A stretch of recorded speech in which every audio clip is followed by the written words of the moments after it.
सकट चौथ की या फिर तिल चौथ की हार्दिक शुभकामनाएं। आइए सुनते हैं सकट माता की कहानी। पूजा के बाद पढ़ी जाती है ये कथा या फिर सुनी जाती है। माघ मास के कृष्ण पक्ष की चतुर्थी को सकट चौथ का व्रत किया जाता है। ये व्रत भगवान गणेश को समर्पित है। इसमें माताएं अपनी संतान के लिए व्रत करती हैं। इस साल ये व्रत 17 जनवरी 2025 यानी आज रखा जा रहा है। इस व्रत में माताएं निर्जला व्रत करती हैं। शाम को चंद्रमा को देखकर व्रत खोलती हैं।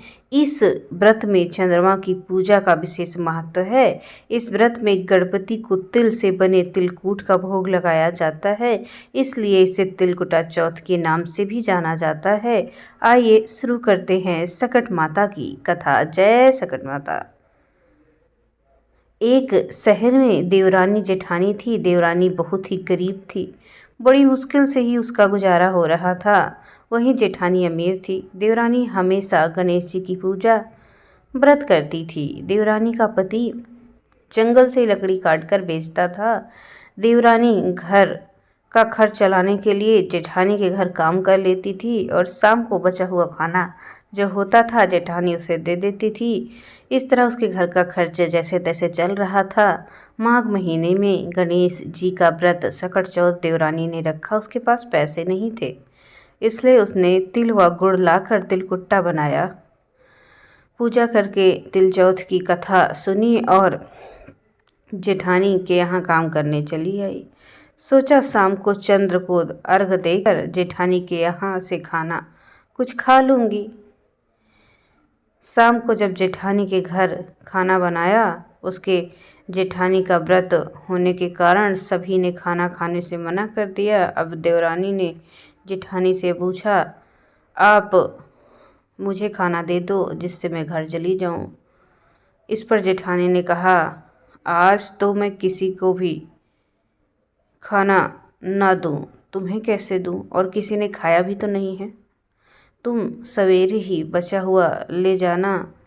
ऐसे में देवरानी बड़ी दुखी हुई और भूखी ही घर से चली गई। बच्चे भी घर पर भूखे थे। देवरानी का पति बच्चे सब आस लगाए बैठे थे कि आज तो त्योहार है, इसलिए कुछ पकवान खाने को मिलेगा। लेकिन जब बच्चों को पता चला कि आज तो रोटी भी नसीब नहीं होगी, बच्चे रोने लगे। पति बड़ा क्रोधित हो गया, कहने लगा कि दिन भर काम करने के बाद 2 रोटियां नहीं ला सकती। देवरानी बेचारी गणेश जी को याद करती हुई रोती रोती पानी पीकर सो गई। उस दिन सकट माता बुढ़िया का रूप धारण करके देवरानी के सपने में आई। सपने में उन्होंने देवरानी से पूछा, सो रही हो या जाग रही हो? वो बोली, सो रहे हैं, कुछ जाग रहे हैं। बुढ़िया माई ने कहा, भूख लगी है, खाने के लिए कुछ दे। इस पर देवरानी ने कहा, क्या दूं? मेरे घर में एक अन्न का दाना नहीं है। जेठानी बचा हुआ खाना देती थी, आज वो भी नहीं मिला। पूजा का बचा हुआ तिलकुटा छीके में पड़ा है, वही खा लो। सकट माता ने तिलकुटा खाया और उसके बाद कहने लगी, निमटाई लगी है। इस पर देवरानी ने कहा, बुढ़िया माई बाहर कहीं जाओगी, कोई जानवर काट लेगा, यही खाली झोपड़ी है, आप कहीं भी जा सकती हैं, जहाँ इच्छा हो वहाँ निपट लो। इसके बाद सकट माता बोली कि अब कहाँ पोंछूं? इस पर देवरानी ने कहा, मेरी साड़ी में पोंछ लो। देवरानी जब सुबह उठी तो देखती है, हैरान हो जाती है, पूरा घर हीरे मोतियों से जगमगा रहा है।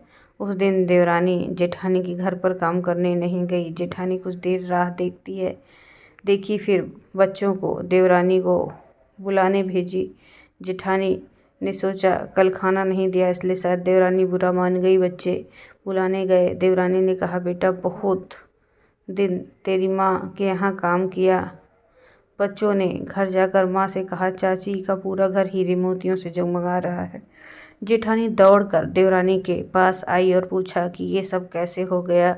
देवरानी ने उसके साथ जो हुआ वो सब कह डाला। उसने भी वैसा करने की सोची। उसने भी सकट चौथ के दिन तिलकुटा बनाया। रात को सकट माता उसके सपने में आई और बोली, भूख लगी है, मैं क्या खाऊं? जेठानी ने कहा, आपके लिए छींके में रखा है, फल और मेवे रखे हैं, जो चाहे खा लो। उसके बाद कहने लगी, निमटाई लगी है। जेठानी बोली, मेरे इस महल में कहीं भी निपटा लो। फिर उन्होंने बोला, अब पूछो कहाँ?